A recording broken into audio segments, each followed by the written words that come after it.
Assalamualaikum warahmatullahi wabarakatuh. Kembali kita bersama saya Ahmad Esudi di OTT, obrolan Tempo Teras Riau terkini.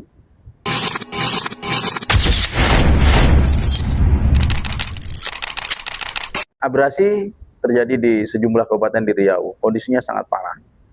Nah, untuk membahasnya saat ini saya sudah bertemu dengan Profesor Haris Gunawan, akademisi di Universitas Riau yang memiliki penelitian terkait kawasan pesisir dan masalah-masalahnya. Kita ingin tahu pandangan akademisi terkait dengan abrasi di Riau dan sebaiknya seperti apa penanganannya. Pak Prof, apa kabar, sehat? Alhamdulillah. Iya. Assalamualaikum warahmatullahi wabarakatuh. Salam. Masih meneliti terkait dengan pesisir dan masalah-masalah yang melingkupinya. Ya, termasuk abrasi. Harus. Ya. Bagaimana Profesor melihat abrasi di Riau? Ya, tentu itu akan terus terjadi kalau tidak ada penanganan yang fundamental ya, gitu, fundamental, dan itu tentu harus berbasis. Saya tetap mengedepankan berbasis pengetahuan yang otentik gitu ya, yang menggunakan rambu-rambu akademik gitu. Kalau abrasi di Riau sudah pada tingkat apa sekarang di Riau?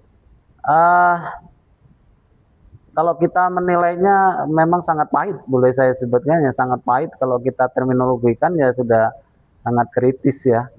Artinya memang harus ada upaya yang seimbang. Kalau tidak akan juga menuju ke hal yang paling fundamental adalah kita sebut sebagai bencana yang luar biasa nantinya, atau kita sebut sebagai giant disaster gitu, bencana yang luar biasa. Ya, ini musibah ekologi yang kita sangat worry kan, nanti ada semacam bencana ikutannya ya. Jadi bukan hanya persoalan abrasi, tapi kemudian ada persoalan-persoalan lainnya, misalnya ya efek domino. Efek domino lah begitu ya. Terutama yang sangat kritis kan daerah-daerah pesisir ya, kemudian daerah aliran sungai, yang itu tentu kalau kita mengukur sudah ada kehidupan, sudah ada mata pencarian di sana. Jadi bukan banyak kelompok yang terancam di sini ya. Iya, ya realitasnya begitu.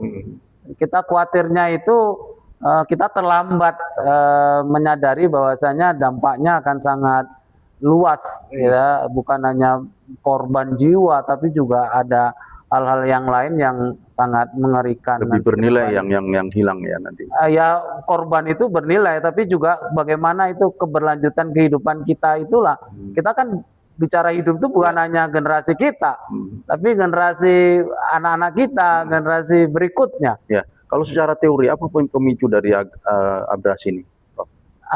Itu multifaktor yang jelas ya, multifaktor gitu. Tetapi yang lebih utama menurut saya ya, kita ada semacam tata kelola kita yang tanda kutip ya boleh bilang serampangan lah gitu. Ya, bahasa terminologi akademiknya ya poor dari manajemen atau academic sense-nya itu tidak betul-betul dipertimbangkan ketika kita menghadapi tanda-tanda itu masih dalam kategori bisa kita tangani. Misal sederhananya lah, ketika kita sudah ngomongin tentang abrasi di pesisir, itu kan sudah juga banyak riset-riset terkait dengan memperingatkan itu gitu. Terutama misalnya ya, ada tanda-tanda mangrove kita semakin terkikis, semakin jauh dari fungsi ekosistem mangrove yang sebagai penahan gelombang, dan lebih parah lagi juga kemudian ditopang oleh ekosistem di belakangnya gambut yang juga tidak sehat. Jadi apalagi kemudian kita ngomongin perairan dangkalnya kena limbah. Jadi kayak akumulasi dari persoalan-persoalan yang menyebabkan hipotetik kita ya giant disaster. Artinya sangat kompleks persoalan yang melingkupi apa ini? Ya sangat kompleks tentu, tetapi solusinya juga jangan sampai itu memberikan kita terikat untuk mengatakan tidak melakukan kegiatan ataupun solusi yang kompleks juga gitu. Nah, dari pengamatan Profesor, langkah yang sudah diambil pemerintah atau stakeholder saat ini, apakah sudah memadai? Sangat belum, sangat belum gitu loh. Karena apa? Itu masih kalau orang sakit itu masih baru memberikan treatment gejalanya, belum penyembuhannya gitu. Penyembuhannya apa? Ini agak berat ya, mau saya sampaikan ya. Gimana solusi integrasi yang disebut sebagai penyelesaian yang terintegrasi antara perairan dangkal, pesisir, mangrove, dan gambut itu menjadi satu kesatuan. Itu yang bagi kami di kampus menjadi sesuatu yang terus kami akan sampaikan gagasan ini. Jadi artinya pun kalau kita akan menyelesaikan pesisir dalam konteks abrasi hanya perbaikan mangrove itu belum selesai. Ya selesai pada timing tertentu, tapi itu tidak akan memberikan legacy bagi generasi yang berikutnya. Artinya tidak semua kawasan abrasi itu selesai dengan penanaman mangrove. Apalagi ke terminologi penanaman. Jadi sebisa mungkin menurut saya saat kita diskusi tentang abrasi, penanaman itu barangkali the third choice atau pilihan step keberapa gitu, step keberapanya gitu. Yang utama ya kita harus mendeteksi yang betul-betul daerah yang sudah abrasi itu apa yang harus kita lakukan. Kalau pengamatan saya ya kita harus melakukan intervensi fisik sebelum ada penanaman seperti itu. Apa itu yang paling urgen dilakukan? Ya harus membuat semacam pemecah-pemecah gelombang, kemudian gitu ya. Iya, dan lain-lain teknologi ya. Yang memang dibutuhkan untuk hal-hal darurat ya. Ya bukan hanya darurat tapi yang realitas gitu. Realitas itu melakukan itu gitu. Kalau enggak kita nggak akan, kita kayak kerja ulang-ulang aja, nanam nanti ke bawah arus lagi, nanam hilang lagi.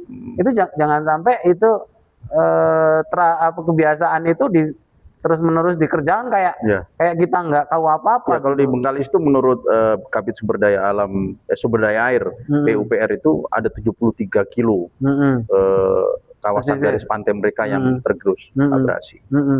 Sejauh ini apakah sudah ada penanganan yang Prof tahu? Ya sejauh ini ada, tetapi dalam jumlah yang misalnya bertahap ya.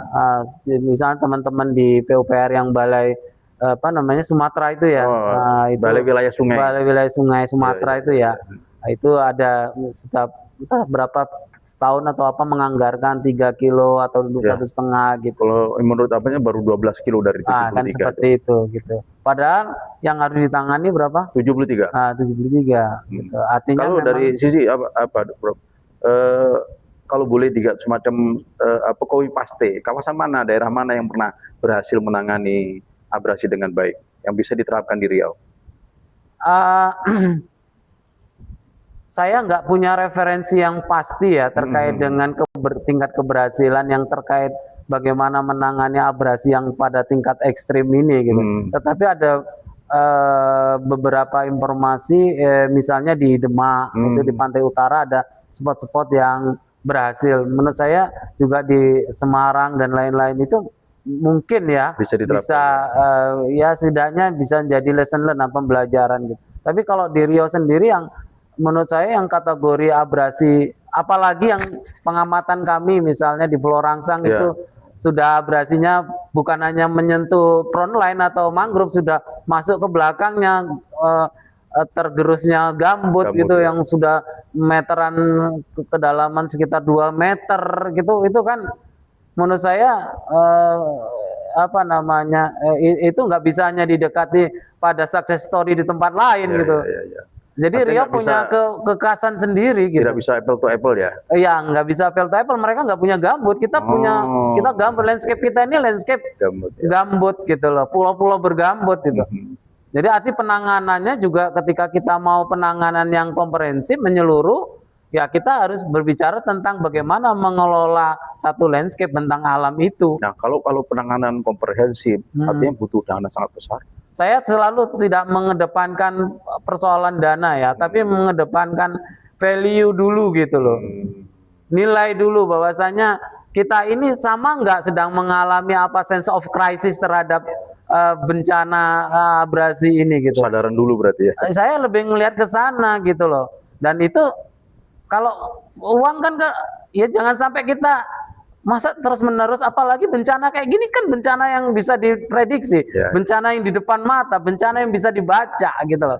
Beda dengan misalnya gempa bumi, banjir pun masih bisa diprediksi sebenarnya. Gempa bumi lah yang sulit kan, memang teknologinya baru istilahnya memprediksi. Tapi kalau bencana yang di Riau, hidrometeorologi, abrasi, semua kan bisa kasat mata ya. Ya kasat mata, ikroknya sangat jelas itu. Nah, gitu. Dengan situasi sekarang ini, perhatian yang minim, Profesor risau nggak dengan abrasi di Riau? Ya kebetulan saya kan orang lapangan ya, bukan hanya akademisi ya. Ya saya coba membaca dalam dua aspek. Yang pertama, saya seorang ilmuwan yang juga bisa membaca bagaimana alam itu menjerit gitu. Yang kedua, bagaimana masyarakat. Kan kalau kita gabungkan semuanya sedang mungkin diam tapi sebenarnya menjerit dengan bahasa hati alam, gitu. Ya itu yang pada tingkatan tertentu ya kita seharusnya menjadikan ini menjadi sesuatu yang harus dengan segera dikerjakan gitu loh. Apakah kerjakan itu ya yang jelas kita terus-menerus harus kerjakan gitu. Jangan sampai dengan alasan dengan keterbatasan dana. Yes. Saran untuk semua stakeholder terkait dengan abrasi ini? Yang jelas kita harus membuat roadmap secara transparan, kemudian menggunakan pertimbangan akademik, saintifik, ya semua dalam hal ini misalnya kampus yang memang kompetensi di bidang-bidang landscape, pesisir itu harus duduk, kemudian mengtuangkan bagaimana peta jalan kita untuk menyelesaikan abrasi ini, dan paralel kita melakukan kerja-kerja yang nyata. Jadi kerja-kerja yang nyata ya termasuk, saya tidak mengatakan penanaman itu sia-sia ya. Tetapi ada tempat-tempat tertentu yang memang pakai butuh penanaman. Tapi secara umum sebenarnya penanaman itu pilihan-pilihan beberapa ya ketika kita diskusi abrasi loh ya. Tapi kalau kita diskusi misalnya pencegahan terhadap abrasi, kita cari lokasi-lokasi yang memang nggak terlalu ekstrim, nanti tingkat kegagalannya ya boleh menanam. Tapi kalau kita udah berbicara pada titik epicentrum abrasi kan nggak mungkin kita nanam di situ. Hilang lah, ditanam langsung hilang dia. Sia-sia kita. Artinya apa ya? Kita kayak masuk dalam kegagalan, menggantang asap tuh. Iya, gitulah.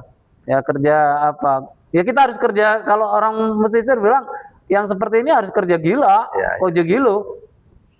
Nah sekarang persoalannya bisa nggak, siapa yang sekarang mau mengadopsi kita menyusun roadmap penanganan benar, solusi komprehensif terhadap abrasi, bukan hanya kita mencarikan solusi abrasi, tapi benar-benar kita mengintegrasikan solusi yang baik aspek lingkungan termasuk juga aspek sosio-antro dan ekonomi. Kita integrasikan. Nah, saya termasuk yang berkali-kali bilang mari kita buat ataupun rintis jalan terhadap ekonomi yang tidak lagi kepada menggantungkan sumber daya lahan tapi kepada jasa lingkungan. Saya tetap mendorong bahwasanya sekarang ada sinyal karbon biru, karbon hijau, itu harus masuk dalam skema solusi komprehensif kita dalam penanganan Riau. Baik, makasih banyak Pak Prof atas penjelasannya. Ini tadi kita sudah mendapat pemaparan yang sangat komprehensif dari Profesor Haris Gunawan. Mau tahu apa yang sebenarnya terjadi dengan abrasi di Riau? Silakan kunjungi di Teras ID. Terima kasih. Assalamualaikum warahmatullahi wabarakatuh.